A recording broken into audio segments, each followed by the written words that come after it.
Assalomu alaykum hurmatli obunachilar. Men bitta ikkita savollarga javob bermoqchiman. Ko'pchilik yozyapti direktdan. Xo'p, nima vitamin berasiz? Qanaqa dorilar qilasiz? Qanaqa suv berasiz bularga?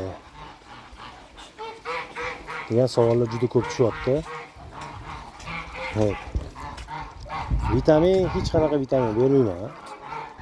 Mana bularning vitamini mana shu yerdan oladi o'zligi vitaminni. Vitaminni bermayman. Suvga keladigan bo'lsak, mana toza suv beriladi. Bir kunda 2 mahal. Ertalab kelganda beriladi. Keyin kech payt.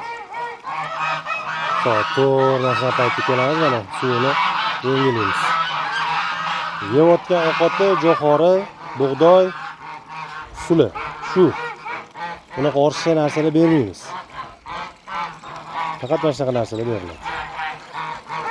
Shuning uchun yana qaysi savol qoldi?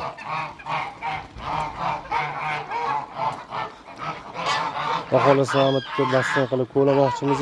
O'zi bor edi basseynni, endi buni sal chuqurroq qilmoqchimiz. Xohlasa bu ham bir boshqacha bo'ladi, chiroyli qilib qilamiz. Masalan, gaplar. Bunaqacha bir balolar bermaymiz, vitamin hech narsa bermaymiz. Oddiy qanaqa boqilsa shunaqa. Qishga bular mana shunaqa qilib yuraveradi, faqat mana salafan bilan atroflarini yopib qo'ydik.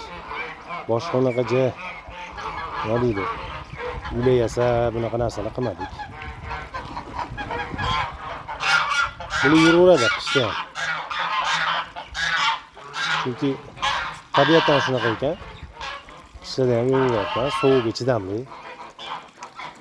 Shu faqat bitta anaqasi kechga ochilgan jo'jalar ozgina o'limi bo'lar ekan, chunki suvda jo'jalar hali pati chiqqan hisobiga. Atagamda patlari chiqqanlariga xudo xolisa hech narsa qilmaydi. Shunday gaplar.